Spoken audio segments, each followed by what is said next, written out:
ప్రభువును ప్రియరక్షకుడైన యేసయ్య అతి శ్రేష్టమైనటువంటి నామంలో వేల్పూర్ గ్రామస్తులైనటువంటి మీ అందరికీ కూడా ప్రత్యేకించి వందనాలు తెలియజేస్తూ ఉన్నాం. దయచేసి గమనించండి, ఇవి దేవుని మాటలో, దేవుని వాక్యంలో ఒక చక్కటి మాట ఉందండి. ఒకడు లోకమునంతటినీ సంపాదించుకొని తన ప్రాణమును పోగొట్టుకుంటే ఏమి ప్రయోజనం అని దేవుని వాక్యం సెలవిస్తూ ఉందండి.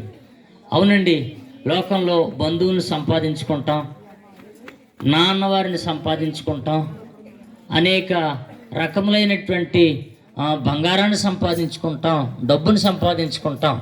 ఈ జీవన వ్యాపారంలోనండి వేటినో మనం సంపాదించుకుంటాం. సంపాదించుకోవడం తప్పు కాదు, కానీ జీవితం కోసం ఒక ప్రణాళిక వేసుకోవడం అనేది తప్పని దేవుని వాక్యం ఎప్పుడు చెప్పలేదు.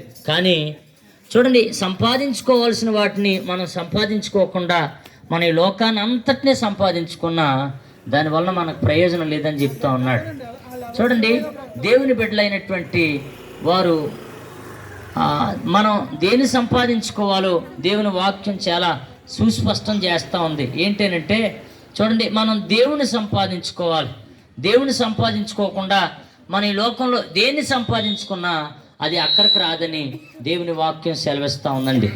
దేవుని బిడ్డలారా, బైబిల్ గ్రంథంలో ఒక వృత్తాంతాన్ని మీకు పరిచయం చేస్తాను. ఒక ఆయన ఒక బాగా ధనవంతుడండి. ఆయనకి ఏ లోటు లేదు. ఎంత ధనవంతుడనంటే కట్టుకోవడానికి, ఉండటానికి, ఏమండి విలాసవంతంగా జీవించడానికి ఏ లోటు లేకుండా ఆయన బ్రతికేస్తూ ఉన్నాడండి. అలాంటి విలాసవంతమైనటువంటి ఆయనకి చూడండి, ఆయన సమీపంలోనే మరొక ఆయన ఉన్నాడు. ఆయన పేరు రాయబడింది కానీ ఈయన పేరు రాయబడలేదు. ఆయన పేరేంటంటే లాజర్ అండి.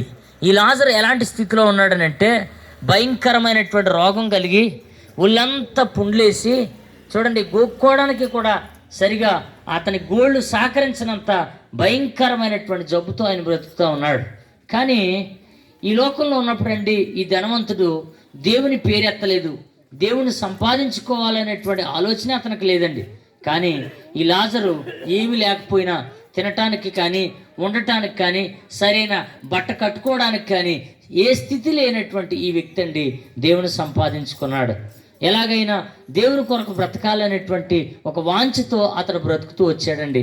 అయితే ఒక ఆయన ధనవంతుడు ఆయన చనిపోయాడు. చనిపోగానే చూడండి, అతను ఒక భయంకరమైనటువంటి పాతాళము అనేటువంటి స్థలానికి అతడు కొనుక్కోబడ్డాడంటండి.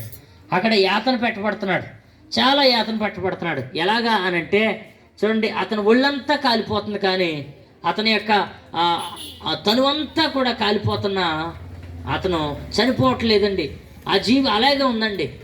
అందుకనే చాలాసార్లు మనం అనుకుంటాం, ఇంకా నరకంలో పడిపోతే ఇంకా అంతే, మన పని అయిపోయింది అని అనుకుంటాం. లేదండి, అక్కడ చావు ఉండదండి. యుగయుగాలు అక్కడ కాల్చబడతాం. ఆ భయంకరమైనటువంటి వేదన, దుఃఖం, ఏడ్పు, పండ్లు కొరకటం ఇదే ఉంటుంది తప్ప మనిషి చనిపోడండి. ఎందుకనంటే మనిషి యొక్క ఆత్మకే చావు లేదండి. చావు లేనటువంటి ఆత్మ అక్కడ నిరంతరము యాతన పెట్టబడుతుంది. అందుకనే అతను అంటున్నాడు, దూరాన ఉన్నటువంటి ఈయన కూడా చనిపోయాడు. ఆయన ఎవరో లాజరు. ఈ లాజరు కూడా చనిపోయి దేవదూతల చేత కొనుక్కోబడి అబ్రాహాము అనేటువంటి ఒక మహాభక్తుడైనటువంటి ఆయన కుడి పార్శ్వాన్ని కూర్చుని చాలా సంతోషంగా అతని ఆ యొక్క ముఖం వెలిగిపోతున్నట్టుగా అనిపిస్తుంది. ఆ సంతోషకరమైనటువంటి స్థితిని ఈ వ్యక్తి చూసి అంటున్నాడు, అతను లాజరు కదా, ఆ లాజరు అక్కడ ఉన్నాడేంటి, నేనేంటి ఇక్కడ ఉన్నాను? అతడు మా ఇంటి దగ్గర ఏదో ఆ రొట్టు మొక్కలు ఏదైనా మా ఇంట్లో నుంచి పడిపోయిన మొక్కలు ఏదైనా తుడిచి బయట పడేస్తే అవి తినేవాడు కదా, ఇదేంటి ఇక్కడ ఉన్నాడు అన్నట్టుగా అనుకున్నాడు. చివరికి అర్థమైంది ఏంటనంటే ఆ లాజరే నాకు సహాయం చేయాలి, నాకు తెలిసిన వాళ్ళు ఇంకెక్కడ నాకు కనిపించట్లేదు. అందుకనే అబ్రహాము గారిని, మహాభక్తుని అడుగుతున్నాడు. ఏమనంటే, అయ్యా ఆ లాజర్ గారిని పంపించండి. ఒకప్పుడు లాజర్ గాడు, కానీ ఇప్పుడు లాజర్ గారు అయిపోయారు. ఆ లాజర్ని పంపించండి అయ్యా, ఆయన ఒక్క చుక్క నా నోటి మీద, నా నాలుక మీద అలా వేస్తే చాలు అన్నట్టుగా ఎంతో ఆక్రందనతో, వేదనతో అడుగుతున్నాడండి. కానీ చూడండి, అబ్రహాం అంటున్నాడు, అయ్యా మేము నీ దగ్గరికి కానీ నీవు మా దగ్గరికి కానీ రావటానికి వల్లపడదయ్యా. ఎందుకనంటే మధ్యలో మహాగాధం ఉంది, దాన్ని దాటి రావటం మా వల్ల కానీ మీ వల్ల కానీ సాధ్యం కాదు అని అనగానే మొత్తానికి అతనికి అర్థమైపోయింది, నేను ఎక్కడి నుంచి తప్పించుకునే మార్గం లేదు, మరొక మార్గం లేదు. కాబట్టి అయ్యా, నాకంటే చెడ్డగా బ్రతికేటువంటి నా అన్నదమ్ములు ఉన్నారు, వాళ్ళ దగ్గరికి ఆ లాజర్ను పంపించండి అయ్యా, అతనైనా చెప్తాడు, ఆ మాటలు విన్నా వాళ్ళు ఇక్కడికి రాకుండా ఉంటారు, ఇక్కడ నేను ఈ యాతన భరించలేకపోతున్నాను అని అన్నాడండి. కాబట్టి దేవుని బిడ్డలారా ఆలోచించండి. ఏమంటే ఈ లోకాన్ని మనం సంపాదించుకొని దేవుని సంపాదించుకోకుండా మనము ఈ జీవితాన్ని ముగిస్తే తప్పకుండా నరకం పాలైపోతాం. అందుకనే 2025 సంవత్సరాల క్రితం మనుషులు అయినటువంటి మనందరి పాపముల కొరకు యేసుక్రీస్తు అనేటువంటి ఆ మహాదేవుడే, సృష్టికర్త అయినటువంటి ఆ దేవుడే మనుషుల కొరకు తన ప్రాణం పెట్టడానికి వచ్చాడు. ఆయన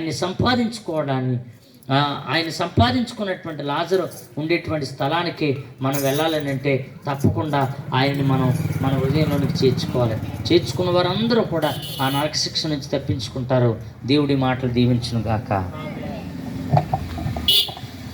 ఎస్ఐనైనా తండ్రి ప్రభా, నీకు వందనాలు, స్తోత్రాలు దేవంగా తండ్రి ప్రభా. ధనవంతుని లాజర్ని ప్రభా మా ఎదురుంటే ఇట్టున్నావు తండ్రి ప్రభా.